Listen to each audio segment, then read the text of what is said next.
ఏమై తమ్ముడు రెడీయా? ఓకే. మీడియా మిత్రులు నమస్కారం. నిన్న మనం ముఖ్యమంత్రి రేవంత్ రెడ్డి గారు మెట్రో విషయంలో ఫ్యూచరే లేని ఫ్యూచర్ సిటీ విషయంలో చేస్తున్న హడావుడి చూస్తుంటే కొంత అనుమానం కలుగుతుంది ప్రజలకి. కొన్ని రకాల సమాచారం కూడా వస్తూ ఉంది. ఎందుకంటే ఎక్కడైనా చూస్తే కొంత ప్రభుత్వ రంగ సంస్థలు కావచ్చు, ఇతర ఏవైనా నష్టాల్లో ఉన్న వాటిని ఎట్లా వదిలించుకోవాలి, ఎట్లా తగ్గించుకోవాలి, ఖర్చు ఎట్లా తగ్గించుకోవాలి అని చెప్పి చూస్తూ ఉన్నాయి దేశవ్యాప్తంగా, ప్రపంచవ్యాప్తంగా అనేక ప్రభుత్వాలు. కానీ నిన్న మన ముఖ్యమంత్రి హైదరాబాద్ మెట్రో విషయంలో చేసిన పని ఏదైతే ఉందో దీని వెనకాల మతలబు ఉంది.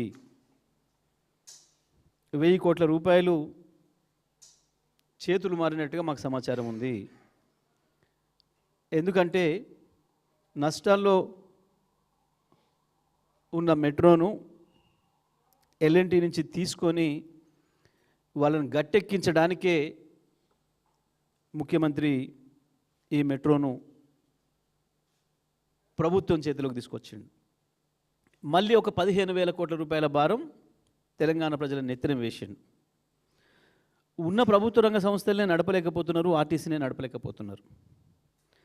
ఇటువంటి పరిస్థితులలో ఎందుకు వాళ్ళ దగ్గర నుంచి వెళ్ళి ఈయన తీసుకోవాల్సి వచ్చింది వెనుకకి? దాని వల్ల జరిగిన లాభం కూడా వెంటనే అర్థమైపోయింది. ఆ కంపెనీ ఎప్పుడైతే సూత్రప్రాయంగా ఇక్కడ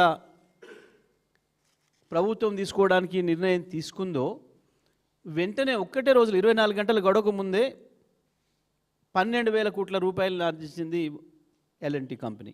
వాళ్ళ షేర్ విలువ పెరిగింది 3%. 12,000 కోట్ల రూపాయలు కంపెనీకి వెంటనే లాభం జరిగింది గంటలలోనే. అంటే ఇది ఒక పథకం ప్రకారం వాళ్ళపైన ఒత్తిడి చేసి తీసుకొచ్చి ఇది తన చేతులకు తీసుకొని ప్రజలపైనేమో 15,000 కోట్ల భారం వేసిండు, తను ఒక 1000 కోట్ల రూపాయల లాభం పొందిండు.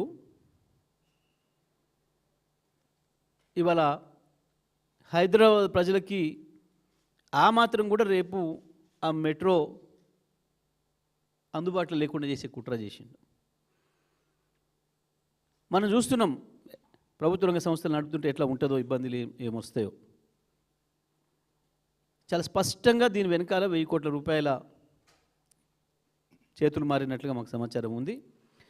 దీని మీద ఇంకొక కుట్ర కూడా జరుగుతూ ఉంది. మరొక దందా మొదలుపెట్టిండు.